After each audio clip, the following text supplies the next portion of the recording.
Muito bem, agora falando de educação, foi divulgado ontem o Índice de Desenvolvimento da Educação Básica de 2015. Nas séries iniciais do ensino fundamental, o país alcançou um índice de 5,5 e ficou acima da meta estabelecida de 5,2. Já os anos finais do ensino fundamental e ensino médio ficaram abaixo do previsto pelo MEC. Santa Catarina segue o cenário nacional e apresenta bons resultados no ensino fundamental, mas tem um cenário de reprovação e evasão escolar de alunos no ensino médio. Prates e Prisco, uma boa tarde para você.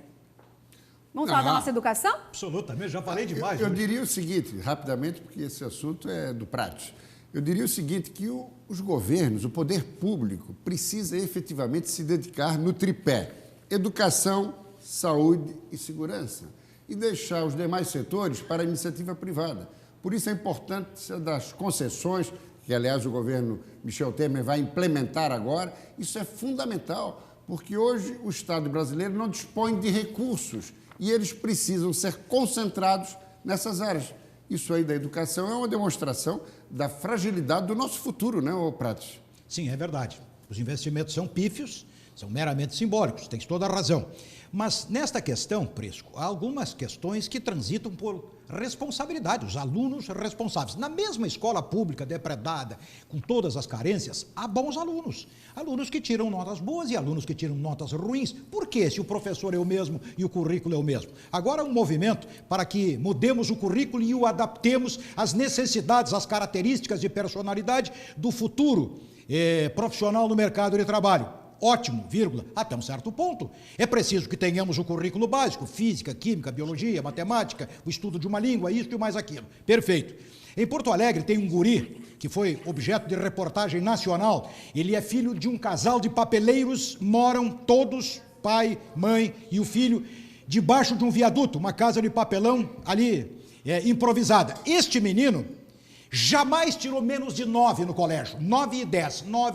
E a grande pergunta é: por quê? Se na mesma escola há garotos e garotas que ficam em recuperação, o guri quer e tem vergonha na cara. Então que fique muito claro, o seu filho chega do colégio de manhã, joga aquela mochila imunda em cima de um sofá, nem a cara ele lava e já sai para a orgia do celular, do computador, da porta fechada, da bagacirice, e você sabe que é assim. Depois chega no fim do ano, eu vou ficar em recuperação, a professora não gosta de mim. Todas as professoras gostam de bons alunos. O problema é a vergonha na cara e o cara estudar como deve para justificar a expectativa dos pais e de si mesmo diante da vida. O resto é conversa mole.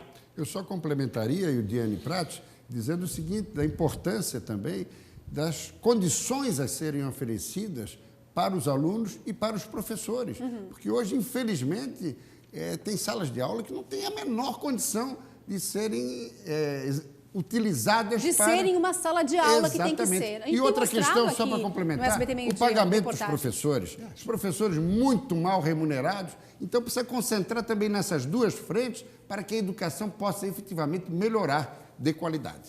Meninos, vamos falar agora... Não, só para terminar o seguinte, olha aqui, ó. A escola é depredada e tal. Ótimo, a escola é depredada. Os peripatéticos, os alunos de Platão, andavam atrás dele na praça, sentavam em cima de uma pedra e aprendiam. Não é a instalação da escola que faz um bom aluno, é o aluno que transforma a escola depredada em boa escola. Mas os tempos também são outros. É verdade. Vamos falar agora de reforma trabalhista. Vamos ver uma reportagem primeiro que fala sobre a reforma trabalhista. O projeto que o governo deve enviar aos deputados na primeira semana de dezembro pode trazer mudanças profundas nas relações entre patrões e empregados. A lei terá de ser mudada para que as negociações coletivas tenham prioridade sobre a CLT. A proposta do governo é que haja 3 tipos de contratos. O primeiro por jornada de trabalho, que continuará a ser de 44 horas semanais. A novidade é que as horas extras serão limitadas a apenas 4 por semana, não excedendo 12 horas por dia. O segundo tipo de contrato é o de produtividade. O funcionário recebe uma tarefa e precisa cumpri-la, independentemente do número de horas trabalhadas. Poderá haver ainda um contrato por horas trabalhadas para os casos em que a jornada seja menor. Representantes de trabalhadores temem a perda de direitos. Acho que o governo precisa tomar muito cuidado porque ele corre o risco de estimular o surgimento de relações de trabalho precárias. O ministro diz que a reforma não vai mexer no FGTS, 13º e nas férias, como adicional de 1/3 do salário. A única alteração que nós haveremos de implementar é dar à convenção coletiva força de lei para trabalhar a respeito de que forma essa jornada de 44 horas será executada pelo trabalhador. Muito bem, vamos lá? Vamos ao comentário? Bom, a questão da reforma trabalhista. O governo Michel Temer está se movimentando. Isso é bom sinal. Reforma previdenciária até o final do mês de setembro no Congresso e agora a trabalhista até dezembro, conforme a reportagem que nós vimos. Eu acho que tem avanço. Os líderes sindicais não podem se posicionar já contra. Vamos conversar, vamos discutir. A proposta do governo parece sensata. Preserva as 44 horas semanais com possibilidade de mais 4 horas extras. E faz uma fórmula interessante, que na base muito da produtividade e das horas extras. Por quê? Porque vejamos aqui nosso estado. É um estado, um litoral privilegiado, com muito turismo, restaurantes, hotéis, shoppings.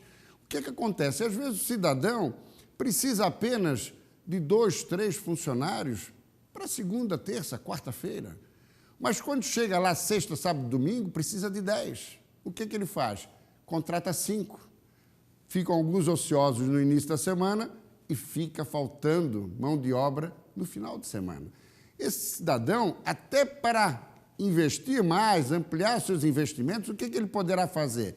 Ele poderá ter, na média, um número X para o início da semana e, no final da semana, com hora extra, para 10 funcionários. Assim, ele consegue se manter no seu negócio e, ao mesmo tempo, gera mais oportunidade de mão de obra. Então, essa flexibilização do contrato de trabalho, da legislação trabalhista, isso é fundamental no contexto da recuperação econômica.